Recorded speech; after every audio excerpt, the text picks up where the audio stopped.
10 টাকা কেজির চাল বিতরণে অনিয়মের অভিযোগে প্রায় 2 লাখ কার্ড ও 130 জনের ডিলারশিপ বাতিল করেছে খাদ্য অধিদপ্তর। পাশাপাশি মামলা করা হয়েছে 37 ডিলারের বিরুদ্ধে। দুপুরে খাদ্য ভবনে এসব কথা জানান খাদ্যমন্ত্রী কামরুল ইসলাম। বলেন, সরকারের জন্য গুরুত্বপূর্ণ এই কর্মসূচিতে অনিয়মে জড়িত কাউকে ছাড় দেওয়া হবে না।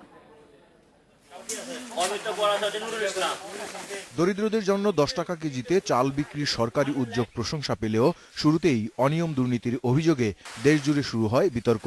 আর সে অভিযোগ খতিয়ে দেখে ব্যবস্থা নেওয়ার পর গণমাধ্যমের মুখোমুখি খাদ্যমন্ত্রী জানান, আগামী নির্বাচন জয়ে আওয়ামী লীগের জন্য গুরুত্বপূর্ণ এই কর্মসূচি। সে কারণেই অনিয়মে জড়িত কাউকেই ছাড় দেওয়া হবে না। এখন ডিলার যারা হয়েছে তারা কারা? আমাদের লোকজনই তো সব ডিলার।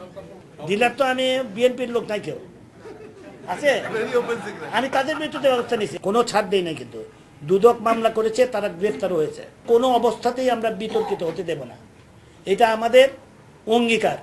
গত সেপ্টেম্বরে শুরু হওয়া কর্মসূচির আওতায় 10 টাকা কেজিতে চাল পেয়েছে প্রায় 50 লাখ পরিবার। সারা দেশে ডিলার 9,887 জন। এ পর্যন্ত 205টি অভিযোগের তদন্ত শেষে প্রায় 2.25 লাখ কার্ড ও 130 ডিলারশিপ বাতিল করেছে সরকার। 37 ডিলারের বিরুদ্ধে হয়েছে মামলা। পাশাপাশি প্রায় 10 লাখ টাকা জরিমানা আদায় করেছে ভ্রাম্যমাণ আদালত।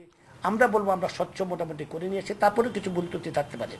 সোমবার সকালে খাদ্য ভবনের সভাকক্ষে প্রকল্পের স্বচ্ছতা ও জবাবদিহিতা নিশ্চিত করতে ওয়েবসাইট উদ্বোধন করেন কৃষিমন্ত্রী। এ সময় তিনি বলেন, কোনো কাজই ত্রুটি বিচ্যুতির ঊর্ধ্বে নয়। এইটা একটা সম্মিলিত সহযোগিতার কর্মসূচি। যে পাচ্ছে রিসিপিয়েন্ট, তারে আমরা সহযোগিতা করছি তার ক্ষুধা নিবারণের জন্য। একদিকে তার সিস্টেম ঠিক রাখতে হবে, অন্যদিকে এটা সঠিক ব্যক্তির কাছে পৌঁছে কিনা এই দিকটাও খেয়াল রাখতে হবে। খাদ্যবান্ধব কর্মসূচির আওতায় 10 টাকা কেজিতে আবারও চাল বিক্রি শুরু হয়েছে বলেও জানিয়েছেন খাদ্যমন্ত্রী। Mahbub Alam, independent news, Dhaka.